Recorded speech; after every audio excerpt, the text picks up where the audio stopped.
Muy buenas, menudo Gran Premio de Qatar que tuvimos este fin de semana. Por supuesto, toca hacer aquí un buen análisis utilizando, ya sabéis, los datos que saco después de cada Gran Premio para que entendamos entre todos mejor cómo fue la carrera, los ritmos de cada uno, todas estas cosas. Así que nos centraremos en eso, sobre todo analizando dónde están los pilotos de la zona de arriba o los equipos de la zona de arriba, mejor dicho. También cómo se van mezclando los de abajo, la parte media, un Alpine que resurge, un Aston Martin que no tenemos muy claro dónde está, un Williams que también parece que se va diluyendo ahora a final de temporada. También echaremos un vistazo a cuáles fueron las estrategias buenas, por qué, cuáles fueron malas, todas estas cosas, y además al final analizaremos un poco las polémicas que la FIA, como siempre, emite un comunicado, un documento oficial para cada una de ellas.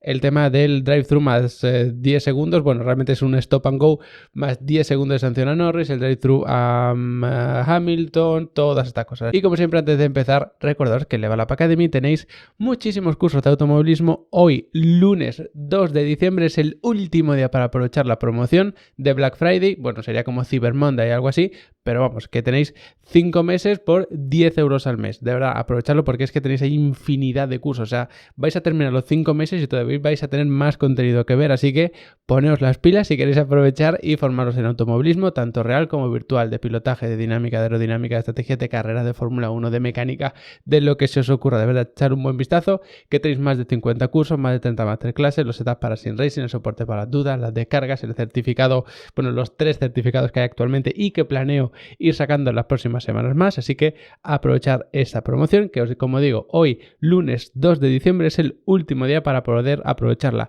De todas formas, luego sigue siendo muy económica, son 15 euros al mes, así que tampoco hace falta tirarse de los pelos si es algún esfuerzo sobrehumano, ni mucho menos. Dicho esto, vamos con el análisis propiamente, empezando con los pilotos de arriba. Sabéis que lo que solemos hacer es como echar un vistazo general a la carrera y luego ir poco a poco en cada uno de los equipos, pero sí que creo que en esta carrera es más interesante resumir o agrupar todos los equipos que más o menos están peleando entre sí, es decir, la parte de arriba con Ferrari, McLaren, Red Bull, Mercedes, y luego echar un vistazo a la parte de abajo. Pero lo que sí hay que hacer sí o sí es analizar las estrategias. Como veis, se dieron muchas más vueltas con el neumático medio, incluso más que con el neumático duro. Prácticamente todo el mundo salió con el neumático medio. Hubo algún valiente, o mejor dicho, algún temerario que quiso salir con el neumático duro, por supuesto, por gestión de equipo y porque si hay un piloto que sale fuera de posición, pues intentas ir un poco a contracorriente a ver qué pasa. Fue el caso de Hülkenberg, por ejemplo, que empezaba último. Bueno, luego sí que teníamos a Colapinto que salía más atrás y todo esto, pero claro, incluso a Ocon, lo que pasa es que no los tenemos aquí porque no pudieron dar ni siquiera una vuelta. En cualquier caso, sin duda la mejor estrategia era salir con el medio hasta que nos encontramos con un problema que eran los pinchazos. Tuvo pinchazo Carlos Sainz, tuvo pinchazo Hamilton incluso primero, pero es que fijaos en los ritmos. Vamos a hacer un repaso a todos los equipos. Fijaos en el ritmo de los Mercedes, la línea turquesa es la línea de Hamilton. Fijaos que no paran de bajar los tiempos constantemente. Sí que de forma un poquito irregular, tenemos algunos picos y demás, pero bajan. Aquí tenemos una vuelta mala, pero siguen bajando. Aquí tenemos una vuelta un poquito peor y luego es cuando tenemos el pinchazo. Fijaos en los tiempos de los Red Bull, tanto Pérez que iba en tráfico como Verstappen que iba prácticamente sin tráfico, toda la carrera bajando los tiempos. Hasta, por supuesto, que ya paran y por el neumático duro. Estas vueltas que veis así como en que no hay nada es por el safety car, porque los tiempos son tan malos que se salen del gráfico. Lo mismo con Ferrari, lo mismo con McLaren, lo mismo con Alpine, lo mismo con Racing Bull. Es decir, da igual en el equipo en el que nos fijemos, los tiempos siempre iban bajando. Por eso todo el mundo quiere estirar más y más es el neumático medio, porque si encima salía un safety car, pues la parada te salía mucho más rentable, porque se perdía mucho tiempo parando y bastante menos con el régimen de safety car. Por lo tanto, veis que no había un desgaste excesivo, pero sí que había riesgo de pinchazo, tanto por ese debris que había en la recta de meta como por el desgaste que iban sufriendo los neumáticos. Es decir, era un desgaste como muy regular y por lo tanto se iba perdiendo mucha goma, hasta que al final podía pasar un pinchazo, porque digamos que tenemos menos capa que protege la parte interna del neumático. Entonces eso al final pues puede terminar con un pinchazo, como le pasó a Hamilton, como le pasó a Carlos, y sobre todo si seguimos teniendo unos pianos que eran mucho menos agresivos que los del año pasado, nada que ver, pero aún así siguen siendo agresivos, muchas cargas laterales, el debris ese que decía en la pista que se iba ensuciando bastante, todo eso por supuesto puede ir afectando. No he visto un reporte oficial de Pirelli de qué es exactamente lo que produjo el pinchazo o los pinchazos, pero entiendo que al final es una mezcla de todo. Por eso, lo que os decía, todo el mundo intentando ir con el neumático medio, y hubo un equipo que estuvo especialmente listo, con el caso de Fernando Alonso, que para poner duros aquí no aparece porque, es que era un lío tremendo pasar los datos del Gran Premio para generar estos gráficos. Yo lo intento tener todo lo automatizado posible, pero cuando hay fines de semana tan extraños como este, tengo que hacer pequeños trucos, por así llamarlo, y el truco, entre comillas, consistía en no poner esta vuelta. Pero sabéis que aquí hubo una vuelta con el neumático duro, volvieron a parar y volvieron a poner el neumático medio.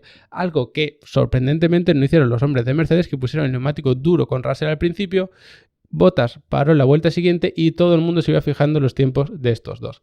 ¿Y qué es lo que iban viendo con los tiempos de estos dos? Porque realmente el neumático duro, fijaos el tiempo de Russell, estaba rodando, evidentemente luego con tráfico, pero estaba rodando pues en 25 medio, un poquito menos, y luego cuando sale con el duro más o menos igual, por supuesto con tráfico y todo eso, pero no se veía una clara mejora. Si miramos el caso de Bottas, que tenemos aquí el Sauber, puso el neumático duro y evidentemente con mucho tráfico, con muchos problemas, pero incluso las vueltas que pudo rodar normal no iba haciendo mejores tiempos que Zhou, su compañero, con el neumático medio muy usado.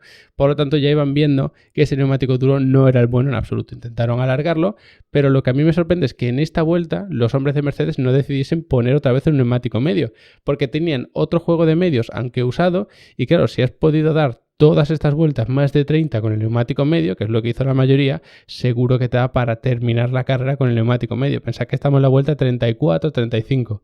Si pones el medio, quitándolo otras 5 vueltas aproximadamente que puede durar un safety car, aunque eso no lo puedes saber a priori, te quedan muy poquitas vueltas al final, eran 57 vueltas y vas a dar más o menos unas 20 vueltas como mucho con el neumático medio. Si el resto había dado más de 30, encima con las peores condiciones de pista, que son las que tenemos al principio de la carrera, por temperaturas, el tráfico, la carga de combustible, todo eso, pues evidentemente sí que podrían haber llegado hasta el final.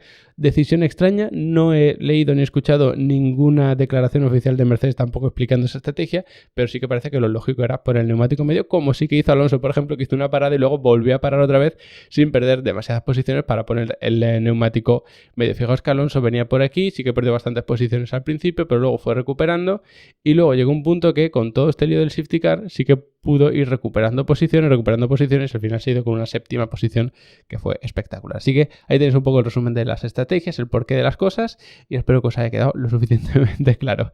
Y ahora sí, dicho esto, vamos a ir quitando a los pilotos de la zona media o media baja, vamos a decir, incluso vamos a quitar a Hamilton para que veamos cómo fue la evolución de los diferentes pilotos de arriba. Bueno, en este caso tenemos como puntos concretos así por los pilotos que pararon justo antes del safety car y todo eso, pero fijaos que esta es la línea de Russell y tenemos por aquí a la línea de Hamilton. Fijaos que Hamilton evidentemente nunca pudo mantener el ritmo de los de arriba. Fijaos que en esta vuelta estaba justo detrás de Pérez, no podía adelantarlo, estuvo muchas vueltas atascado ahí y luego paró. En fin, fue una carrera realmente desastrosa para él. Tuvo que hacer el drive-thru, en fin, muchísimas cosas. Es complicado tener en cuenta la carrera que hizo, por eso lo quito. Sin embargo, hay algo interesante con el caso de Russell, que es como el Mercedes que podemos utilizar de referencia, y es que parecía que tenía mucho mejor ritmo en la carrera sprint, que podía competir muy bien con Norris incluso, pero lo que vimos es que de repente apareció Verstappen, que veis esa línea azul continua que está siempre en el 0, que es la parte superior del gráfico, lo que significa que su distancia al primero era 0, es decir, él era el primero.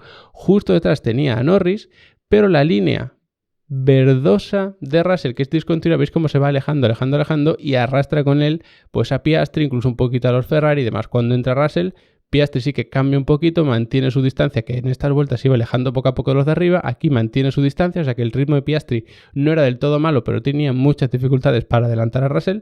En otras palabras, no podía adelantarlo, se quedó atascado detrás y luego sí que al final parece que decae un poquito su ritmo, también un poco lo de los Ferrari, pero se notó como realmente la carrera era 2 entre Verstappen y Norris. Lo mismo pasó después, que fijaos que en poquitas vueltas después del safety car y todo el lío, los que se mantenían arriba eran Norris y Verstappen. Norris fue sancionado con el stop and go más 10 segundos y evidentemente Verstappen se quedó solo. Y de hecho esto lo podemos comparar si analizamos los tiempos de cada uno de ellos. Fijaos, en las primeras vueltas ritmo de Verstappen, línea azul por supuesto, la roja es la de Leclerc, con los mismos neumáticos toda la carrera, y fijaos la diferencia de tiempo, siempre Verstappen por debajo. Sin embargo, si quitamos a Leclerc y ponemos a Norris, que lo tengo por aquí, fijaos que el ritmo es prácticamente calcado.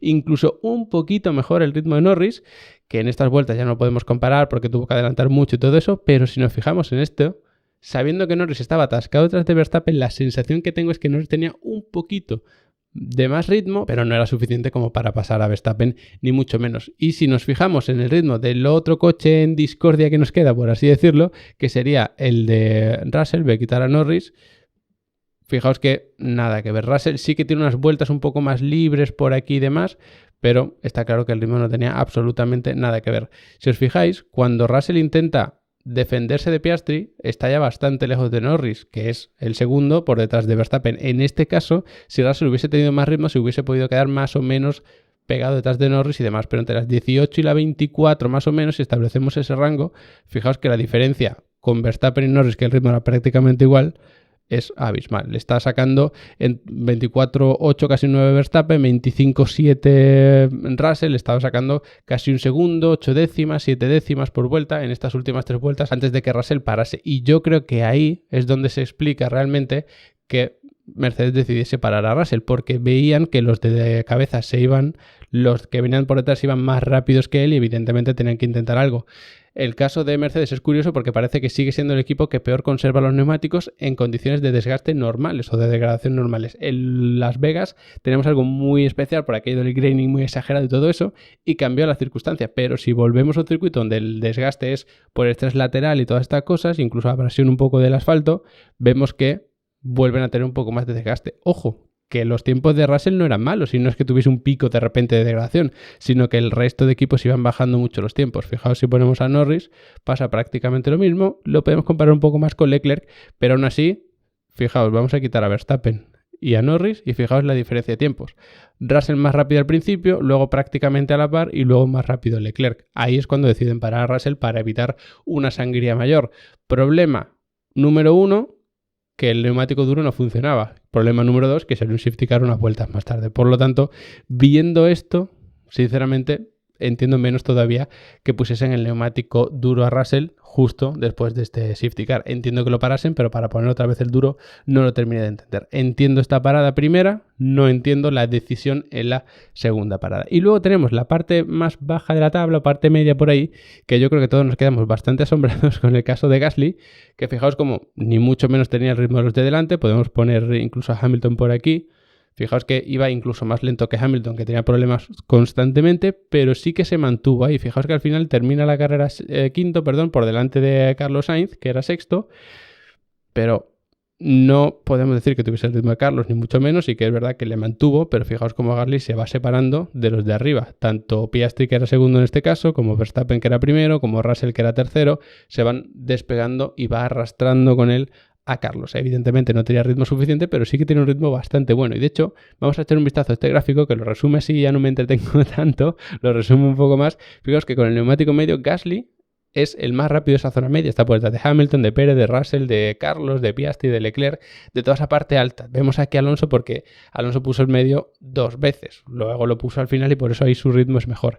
Pero de los que lo pusieron en el primer stint, que aguantaron hasta la vuelta 30 y algo, de la parte media, Gasly es el más rápido. 26 casi 7, Alonso 26-7-7, luego tenemos a Bottas en su último stint, luego tendríamos a Zhou, que ojo, vemos que Gasly es el que mejor ritmo lleva, luego Alonso y luego realmente Zhou, luego ya el Haas de Magnussen y luego ya los Racing Bull, el Williams de Albon, que es el único que tenemos esta carrera y demás. Por lo tanto, curioso como el Alpine ha sido el que mejor ritmo ha marcado, por supuesto también condicionado que tuvo menos tráfico por tener una buena posición. Eso sí, tuvo que gestionar más el segundo stint, pero fijaos, de los que pusieron duro al final, también era el que mejor iba de esa parte media-baja. Alonso lo tenemos que meter en el gráfico de medios porque no iba con el neumático duro, pero ahí tenemos a Gasly incluso más rápido que Hamilton con muchos problemas, que Carlos que iba atascado detrás de Gasly y que Zhou, Magnussen, bueno, lo de Russell también es distinto porque no puso ese neumático duro al final, Hülkenberg, Bottas y demás. Así que muy sorprendente también el caso de los Alpine o del Alpine, que es el que teníamos aquí. Y luego ya para terminar y completar este análisis, fijaos que tuvimos varias sanciones. En primer lugar tenemos aquí el drive-thru a Hamilton por exceder el límite de velocidad, que mucha gente dice, pero bueno, ¿cómo le vas a poner una sanción tan exagerada? Si es un drive-thru, que es una sanción que yo personalmente he pedido mucho porque yo siempre digo que para meterle 20 segundos de sanción y que estés estorbando a otro piloto, mejor un drive-thru que te quitas del medio y se te pone más o menos la misma sanción. En este circuito sí que es un poco más porque la parada era muy larga, pero sería en torno a unos 23 segundos más o menos. Entonces creo que tampoco era exagerado si lo comparamos con una sanción de 20 segundos.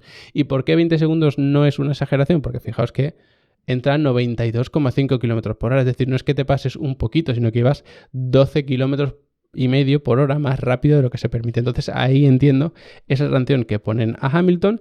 Y luego yo creo que la otra gran sanción, por así decirlo, es la de Norris. Le ponen un stop and go más 10 segundos de parada. Sinceramente, no recuerdo haber visto nunca una penalización así. Mi memoria es bastante mala, también os lo digo. O sea que a lo mejor la he visto, pero no me acuerdo de ella. Pero en la época reciente sí que me atrevería a decir que nos han puesto sanciones tan exageradas. Insisto, yo la sanción del drive-thru es una sanción por la que he abogado desde incluso Arabia Saudí, de los primeros grandes premios que tuvimos en el año, porque Magnussen fue acumulando segundos de sanción, pero como no paraba, seguía estorbando al resto y su compañero Hülkenberg podía ganar posiciones y puntuar. Eso me pareció injusto para el resto de pilotos. Desde entonces yo dije que había que revisar y en vez de poner 20 segundos de sanción o en vez de acumular tiempo de sanción, había que meter un drive-thru para quitar a ese piloto en medio y que dejase de beneficiarse o beneficiar a su equipo. En este caso no ha sido exactamente así porque Norris iba detrás de Verstappen, que era como su rival directo en este momento y demás. Pero sí que es verdad que yo lo que entiendo es que aquí buscan como sentar un precedente para que si hay doble bandera amarilla sepan que la sanción puede ser muy grave. Y ojo, yo lo entiendo. Por ejemplo, la sanción mínima son 10 segundos, lo que pasa que en este caso son 10 segundos más un drive-thru, algo así, porque es un stop and go con 10 segundos de parada. Los 3 puntos de superlicencia los entiendo porque recordad que los puntos de superlicencia son como una medida que tienen de, oye, si eres un piloto peligroso, se te van a ir acumulando puntos hasta tal punto que si se considera que eres muy peligroso, se te va a sancionar con una carrera para que cambies tu mentalidad, por así decirlo. Yo entiendo que una doble bandera amarilla es un motivo muy grave de seguridad, hay que levantar y si te lo saltas, pues evidentemente estás poniendo en riesgo. Ojo, no estamos diciendo que no, es que un retrovisor en la pista es muy peligroso, es poco peligroso, no, estamos diciendo, oye, si hay doble bandera amarilla, sea por lo que sea, tú tienes que levantar. Si no has levantado, puede que sea algo muy grave y evidentemente se te tiene que aplicar una sanción. Personalmente me parece una sanción muy grande, pero entiendo que la historia va por, oye, vamos a sentar precedente, igual que ha pasado, por ejemplo, con el caso de Hamilton. Es decir, de a partir de ahora vamos a aplicar sanciones de drive-thru, vamos a aplicar sanciones stop and go. Lo que espero al menos es que se avisase a los pilotos antes de esto. Ojo, yo creo que no estuvo bien sacada la doble amarilla, creo que no estuvo bien sacado el safety car después, creo que esta sanción de stop and go más 10 segundos fue todavía peor porque se tardó en tomar la decisión, que entiendo que no se puede tomar de forma inmediata porque tienes que revisar muchas cosas y demás. Pero sí que es verdad, os voy a poner otra vez los gráficos, que si hubiesen sancionado antes no hubiese sido para tanto, porque recordad que cuando le metes esa sanción a Norris se va último, pero claro, porque en este punto de la carrera no había tantos pilotos a esa distancia. Vamos a poner un ejemplo. Fijaos que en este momento había pilotos como por ejemplo Lawson a 74 segundos de la cabeza de carrera. Si tú en este momento paras a Norris y le metes esa sanción, pues va a perder unos 30 segundos. ¿Dónde hubiese salido? Pues fijaos que Alonso estaba unos 54 segundos, Gasly unos 47 más o menos. Es decir, hubiese perdido posiciones, sí, pero no tantísimas. Pero como esto se aplica después del safety car con todo el mundo reagrupado, aunque la acción fue antes cuando todo el mundo estaba bastante más separado, la sanción es todavía más exagerada porque al piloto no le importa cuántos segundos le pones, sino que lo que le importa es cuántas posiciones y por tanto puntos va a perder. Ojo, esto es un debate interesante porque tú no puedes pretender que en cuanto lo cometa se le sancione. Y tampoco puedes pretender que se vaya a sancionar en función de cómo está la carrera. Es decir, te sanciono con 3 posiciones, con 5 posiciones, porque eso va directamente a afectar al resto de pilotos. Entonces, las sanciones estándar son por tiempo o por drive-thru y todo esto, que es una forma de aplicar tiempo. Entonces, el problema es que sacaron una doble bandera amarilla y luego la quitaron, eso confunde un poco a los pilotos, insisto, no le quita responsabilidad a Norris, ni mucho menos, pero sí que entiendo que no es la decisión correcta, porque si la pones y la quitas es extraño, y sabías que tarde o temprano, lo podías intuir que tarde o temprano algún piloto iba a pasar por ahí, eso se iba a destrozar, y una vez que se destrozó sacaron el safety car. entiendo que han ido como un poco a remolque, improvisando qué es lo que pasaba, si sacaban un virtual safety car o no, una doble bandera amarilla o no, un safety car o no, y al final ha terminado siendo un caos con un claro piloto perjudicado que es Norris.